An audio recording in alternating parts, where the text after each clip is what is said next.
नमस्कार, मैं प्रिया। आज 8 अगस्त। खबरों की तरफ बढ़ने से पहले एक नजर सुर्खियों पर। पटना मेट्रो में डाटा एंट्री ऑपरेटर समेत 22 पदों पर होगी बहाली। बिहार में शुरू हुआ भूमि सर्वेक्षण का दूसरा चरण। नीरज चोपड़ा ने जैवलिन थ्रो में खत्म किया 100 साल का सुख। अब नहीं खोल सकेंगे फर्जी कंपनी। बिहार में पहले और दूसरे डोज के वैक्सीन के लिए अलग अलग बनेगा सेंटर। अब चले बढ़ते हैं बिहार की 25 बड़ी खबरों की ओर विस्तार से। नीरज चोपड़ा ने खत्म किया जैवलिन थ्रो में 100 साल का सूखा। बीते दिन जापान की राजधानी टोक्यो में खेले जा रहे ओलंपिक के 15वें दिन नीरज चोपड़ा ने भारत को पहला गोल्ड मेडल दिलाया है। नीरज का दूसरा थ्रो 87.58 मीटर का था और उनका यह प्रयास उन्हें गोल्ड मेडल दिलाने के लिए काफी रहा। नीरज इसी के साथ ओलंपिक खेलों में जैवलिन थ्रो मेडल जीतने वाले पहले भारतीय बन गए हैं। यह भारतीय ओलंपिक इतिहास में 100 वर्षों में ट्रैक एंड फील्ड में भारत के लिए पहला मेडल है। वहीं नीतीश कुमार ने भी इस दौरान टोक्यो ओलंपिक 2020 के जैवलिन थ्रो प्रतियोगिता में भारत के लिए स्वर्ण पदक जीतने पर नीरज चोपड़ा जी को हार्दिक बधाई एवं शुभकामनाएं। उनके इस जीत पर पूरा देश गौरवान्वित है। मैं उनके उज्जवल भविष्य की कामना करता हूं। पटना मेट्रो में डेटा एंट्री ऑपरेटर समेत 22 पदों पर होगी बहाली। पटना मेट्रो में नौकरी के लिए इंतजार खत्म होने वाला है। Patna metro rail corporation limited अब नियुक्ति प्रक्रिया शुरू करने की तैयारी में जुट गया है। 22 पदों के लिए जल्द ही बहाली प्रक्रिया शुरू होने वाली है, जिसके तहत ड्राफ्टमैन में 1, IT एग्जीक्यूटिव में 2, स्टेनोग्राफर में 5, डेटा एंट्री ऑपरेटर में 5, सपोर्टिंग स्टाफ में 10 पद शामिल है। यह बहाली एजेंसी के माध्यम से होगी। इसके लिए एजेंसी हायर करने की प्रक्रिया तेज हो गई है। इसको लेकर निविदा जारी कर दी गई है। बता दें कि मेट्रो के कॉरिडोर 2 को प्राथमिक कॉरिडोर रखा गया है। दिल्ली मेट्रो की तरफ से इस रूट पर स्टेशन बनाने के लिए निविदा फाइनल हो चुकी है। पंचायत चुनाव में एक बूथ पर इतने ही लोग डाल सकेंगे वोट। पंचायत चुनाव की तैयारियां बिहार में शुरू हो गई है। इसी बीच अब राज्य निर्वाचन आयोग ने मतदान को लेकर एक और बड़ी अपडेट जारी की है। राज्य निर्वाचन आयोग ने एक बूथ पर एक बार वोट देने आए मतदाताओं की संख्या को तय कर दिया है, जिसके तहत ही आयोग ने इस बार के पंचायत चुनाव में प्रत्येक बूथ पर 850 मतदाताओं के मतदान करने की इजाजत दी है। राज्य निर्वाचन आयोग की माने तो जिलों में बूथ की संख्या बढ़ने के बाद इस बारे में कोई भी निर्णय लिया जाएगा। इसके अलावा आयोग के निर्देश पर इस बार पंचायत चुनाव में 4 ईवीएम प्रत्येक बूथ के लिए निर्धारित की गई है। ईवीएम से इस बार जिला परिषद, पंचायत समिति मुखिया और वार्ड सदस्य का चुनाव होना है, जबकि सरपंच और पंच का चुनाव बैलेट पेपर से होना है। बिहार में 116 साल बाद होगा मंदिरों के सर्वे का काम। बिहार में लगभग 116 सालों के बाद मंदिरों के सर्वे का काम शुरू होने वाला है, जिसकी जानकारी बिहार के विधि मंत्री ने अपना बयान जारी करके दी है। और उन्होंने कहा कि मठ मंदिरों की जमीन के साथ ही दान की गई जमीन जिन पर अब तक मालिकाना हक नहीं हुआ है, उनका सर्वे करवाने का काम किया जाएगा। इस बाबत सरकार की तरफ से 20 जिलों में भूमि सर्वे का काम टीम बनाकर शुरू कर दिया गया है। पटना में जिला प्रशासन के साथ विधि मंत्री ने बीते दिन इस बाबत बैठक की, जिसमें धार्मिक न्यास बोर्ड के कई प्रतिनिधि शामिल हुए थे। इस दौरान उन्होंने कहा कि मठ मंदिरों की जमीन को अतिक्रमण मुक्त कराया जाएगा और अवैध कब्जा करने वालों पर कार्रवाई की जाएगी। जन्म मृत्यु विवरण को अब जारी किया जाएगा ऑनलाइन। बिहार जन्म मरण विवरण को पोर्टल पर अपलोड करने वाला देश का पहला राज्य बनने वाला है। यानी कि बिहार में अब कितनी आबादी का जन्म हुआ है और कितनी आबादी की जान गई है, इसका डेटा सार्वजनिक होने वाला है। इसको लेकर IT विभाग जल्द ही पोर्टल तैयार करने जा रहा है। वार्ड पार्षदों के माध्यम से आंकड़ों को अपलोड किया जाएगा।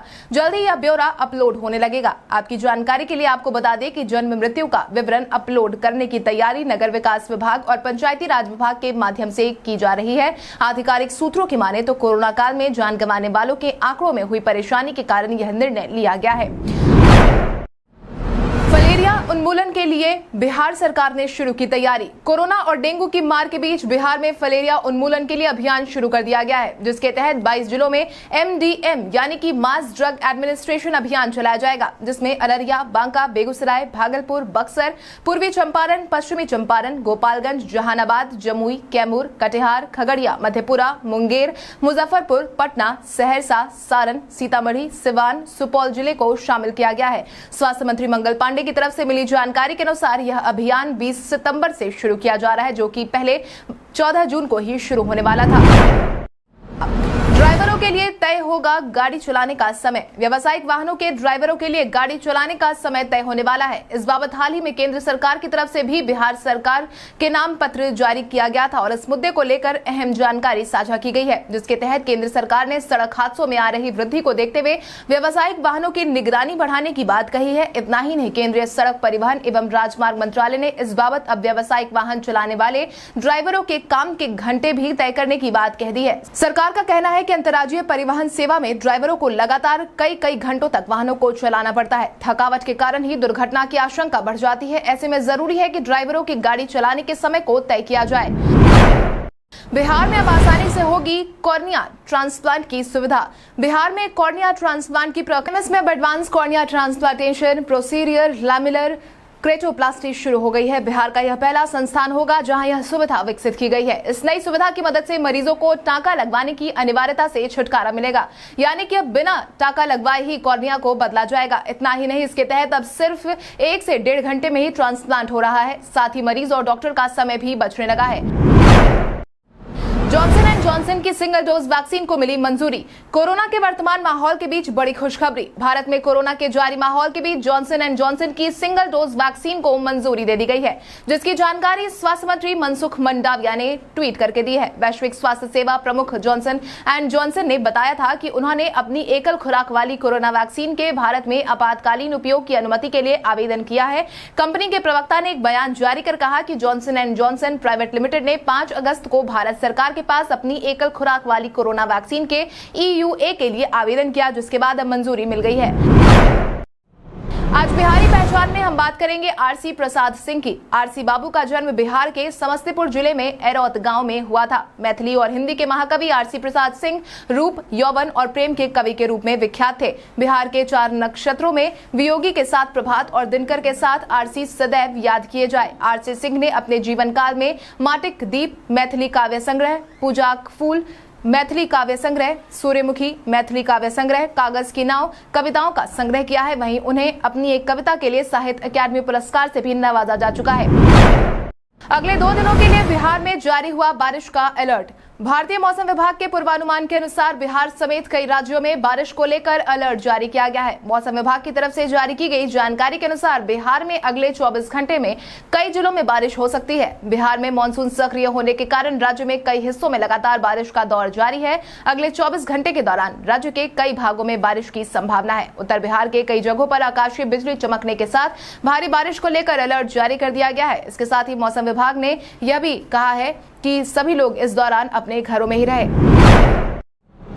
बिहार में शुरू हुआ भूमि सर्वेक्षण का दूसरा चरण। बिहार में भूमि सर्वेक्षण के दूसरे चरण का काम शुरू हो गया है, जिसके तहत राजस्व एवं भूमि सुधार विभाग ने दूसरे चरण में 130 नए अंचलों में सर्वे का काम शुरू कर दिया है, जिससे जमीन संबंधी विवादों को खत्म करने और वैज्ञानिक तरीके से जमीन को चिन्हित कर सीमांकन करने के लिए राज्य में चल रहे भूमि सर्वे का दायरा अब 20 अंचलों तक बढ़ा दिया गया है। अब तक 20 जिलों के 90 अंचलों में सर्वे कार्य चल रहा था। दूसरे चरण में बचे हुए कुल मिलाकर 18 जिलों को इसमें शामिल किया गया है। सरकार के इस निर्णय से करीब 1 साल के अंदर आधे बिहार के जमीन की पहचान, हरबंदी जैसे विवाद की संख्या एकदम गिर जाएगी। पंचायती राज विभाग ने खर्च नहीं किए राशि को लेकर पूछे सवाल। पंचायती राज विभाग ने हाल ही में 19 जिलों के DDC को नोटिस जारी कर आवंटित राशि खर्च कर पाने में असमर्थता जताने के पीछे का कारण पूछा है। इस बाबत विभाग ने नोटिस जारी करते हुए नाराजगी भी जताई है। इतना ही नहीं, नाराज पंचायती राज विभाग ने आवंटित की गई राशि खर्च नहीं किए जाने पर ऐतराज जताते हुए 19 जिलों के DDC सह जिला परिषद के मुख्य कार्यपालक पदाधिकारियों को शो कॉज नोटिस जारी कर दिया है। ज्ञात हो, पंचायती राज विभाग ने जिन जिलों के DDC को शो कॉज नोटिस जारी किया है उसमें राजधानी पटना के अलावा भोजपुर, मुजफ्फरपुर, अररिया, अरवल, औरंगाबाद, नवादा, जहानाबाद, सहरसा, पूर्णिया, सीतामढ़ी, पश्चिम चंपारण, वैशाली, कटिहार, मधुबनी, समस्तीपुर और बांका शामिल है। बैंक ऑफ इंडिया में हुई 16 लाख रुपए की लूट। जहां एक तरफ बिहार में सुशासन की बात लगातार कही गई है, वहीं दूसरी तरफ पुलिस के नाक के नीचे से बैंक ऑफ इंडिया में 16 लाख की लूट का मामला सामने आया है, जो कि बिहार के समस्तीपुर जिले मुसरी घरारी थाना क्षेत्र के हरपुर एलौथ में हुआ है। हुआ कुछ यूं कि ग्राहक बनकर अपराधी बैंक में घुस गए और जबरदस्ती सभी को एक तरफ खड़ा कर दिया, जिसके बाद उन्होंने कुछ ही मिनटों में बैंक में तांडव मचाते हुए जितना कैश हो सकता था बैग में समेटा और हथियार लहराते हुए फरार हो गए। उनके जाने के बाद ही बैंक कर्मियों ने पुलिस को जानकारी दी, जिसके बाद ही प्रशासन इस पूरे मामले का पता लगा रही है। अब नहीं खोल सकेंगे फर्जी कंपनी। फर्जी कंपनियों की शिकायत लगातार सामने आती रही है। यह कंपनियां जीएसटी की चोरी या गड़बड़ी करने में माहिर होती है। हालांकि अब ऐसी कंपनियों पर निशाना साधने को लेकर एक नया नियम बनाया गया है, जो कि किसी भी कंपनी के निबंधन के समय लागू किया जाएगा। इसके तहत कंपनी के रजिस्टर्ड कार्यालय के नाम और पते का फिजिकल वेरिफिकेशन जीएसटी के पदाधिकारी खुद करेंगे। साथ ही कंपनी के स्थान पर पहुंचकर उसके कार्यालय और इस पर लगे बोर्ड की फोटो खींचेंगे और ऑन स्पॉट इन सभी फोटोग्राफ को जियो टैगिंग के साथ जोड़ते हुए इसे सर्वे करेंगे।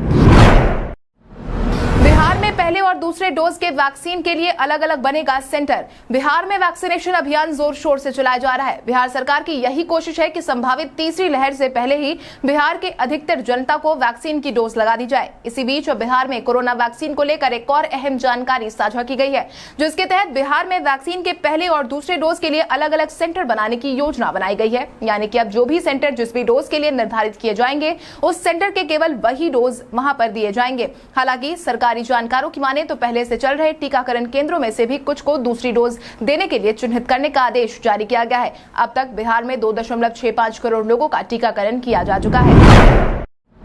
बगैर बीमा वाले वाहनों का फंसना तय।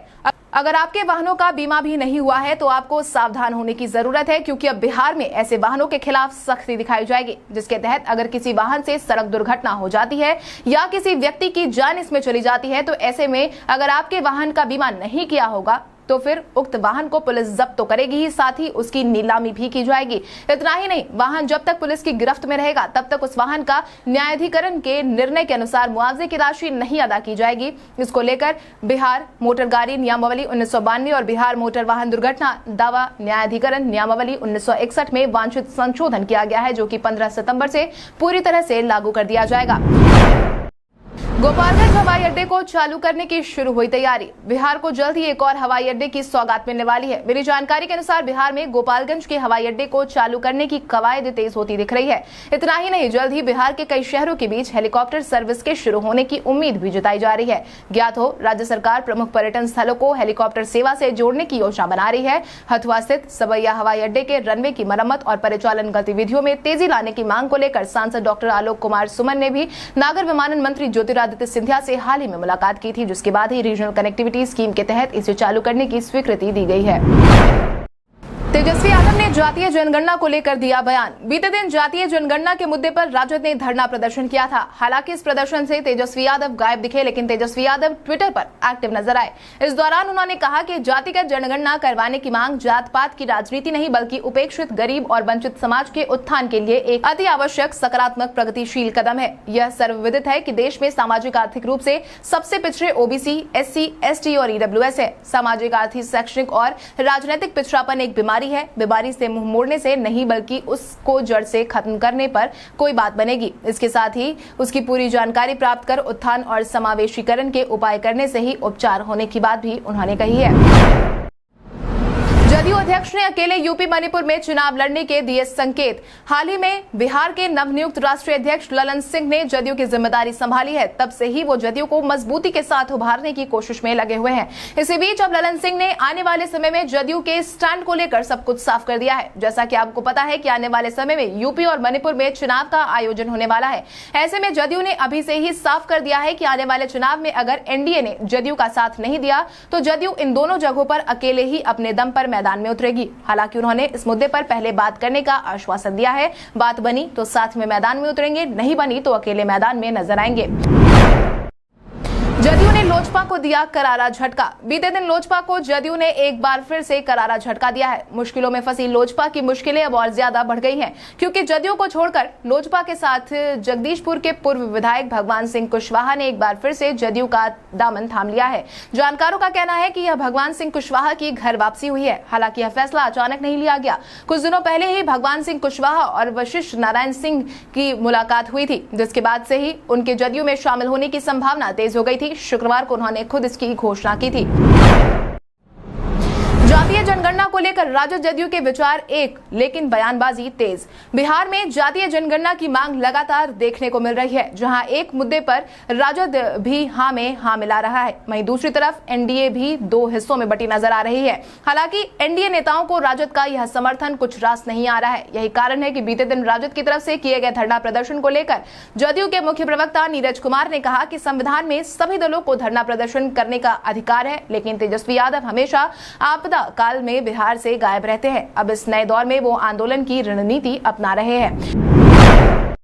जसप्रीत बुमराह के छक्के की तारीफ करने से खुद को नहीं रोक पाए सचिन। भारतीय क्रिकेट टीम नॉटिंघम में ट्रेंट ब्रिज में इंग्लैंड के साथ 5 मैचों की टेस्ट सीरीज का पहला टेस्ट खेल रही है, जहां भारतीय तेज गेंदबाज जसप्रीत बुमराह छाए हुए हैं। शानदार गेंदबाजी करते हुए 46 रन देकर 4 विकेट चटकाए और इंग्लैंड को 183 रनों पर ही समेट दिया था, जिसके बाद उन्होंने बल्लेबाजी भी की और 10वें नंबर पर आकर 34 गेंदों पर 28 रनों की महत्वपूर्ण पारी खेली और पहली पारी में भारत को 278 रनों तक पहुंचाने में अपना योगदान दिया, जिसको लेकर अब सचिन तेंदुलकर ने अपना बयान दिया है, जिसके तहत उन्होंने कहा कि पिछले बल्लेबाजों की तरफ से बनाए गए अहम रनों की वजह से टीम इंडिया को बड़ी बढ़त मिली है। ये देखना दिलचस्प रहेगा कि इंग्लैंड पीछे रहकर कैसे जवाब देता है। वैसे जसप्रीत बुमराह ने आज अपनी जिंदगी का सबसे अच्छा शॉट खेला है। भारत के इतिहास में आज की तारीख कई कारणों से दर्ज। भारतीय राष्ट्रीय कांग्रेस में 1942 में बंबई सत्र में भारत छोड़ो प्रस्ताव पारित किया। तेजस्विनी सावंत 2010 को म्यूनिख में आयोजित विश्व निशानेबाजी प्रतियोगिता के 50 मीटर की स्पर्धा में स्वर्ण पदक जीतकर यह उपलब्धि प्राप्त करने वाली प्रथम भारतीय महिला बनी। भारतीय लेखक भीष्म साहनी का जन्म 1915 में हुआ। प्रसिद्ध भारतीय राजनीतिज्ञ कपिल सिब्बल का जन्म 1948 में आज के दिन हुआ था। भारतीय राष्ट्रीय कांग्रेस के 1968 और 1969 में अध्यक्ष एस निजलिंगप्पा का निधन 2000 में हुआ था। अब आइए जानते हैं सराफा बाजार और पेट्रोल डीजल के क्या थे भाव। अगर हम सराफा बाजार की बात करें तो सोने का भाव 7 अगस्त को 22 कैरेट के लिए प्रति 10 ग्राम 44,900 रुपए था, वहीं 24 कैरेट के लिए प्रति 10 ग्राम 48,150 रुपए था। इसके साथ ही अगर हम चांदी की बात करें तो चांदी का भाव प्रति किलो 65,000 रुपए था। इसके साथ ही राजधानी पटना में पेट्रोल की कीमत 104.25 रुपए प्रति लीटर और डीजल के दाम 95.51 रुपए प्रति लीटर था। कल हमारे द्वारा पूछे गए सवाल का जवाब आप में से बहुत सारे यूजर ने हमें कॉमेंट करके दिया था, उसके लिए आपका बहुत बहुत धन्यवाद। आप में से जिन यूजर का कमेंट हमें अच्छा लगा है उनके नाम है धनु कुमार, अंगद कुमार, राजीव कुमार, ओमकार सिंह, निशा भारती, संदीप कुमार, मुन्ना कुमार, सतीश कुमार, रवि कुमार, सरिता देवी, पंकज सिंह, संजय यादव, रविंद्र पासवान, विशाल वर्मा, कौसर जमाल। इसके अलावा हमारी टीम को और भी लोगों के जवाब अच्छे लगे हैं, मगर समय के अभाव के कारण हम उनका नाम नहीं ले पाए, लेकिन आप हमारे सवालों का जवाब देते रहे। हम कल आपका नाम लेने की पूरी कोशिश करेंगे। तो चलिए बढ़ते आज के सवाल की ओर। आज का सवाल कुछ इस प्रकार है। आपके अनुसार एथलीट में 100 सालों बाद गोल्ड मिलने पर आप नीरज चोपड़ा को क्या संदेश देना चाहेंगे? अपने जवाब में कॉमेंट करके जरूर बताएं। इसके साथ ही आज के लिए बस इतना ही। बिहार की बड़ी खबरों से अपडेटेड रहने के लिए हमारे YouTube चैनल को सब्सक्राइब करें और बेल आइकन दबाना ना भूलें। धन्यवाद।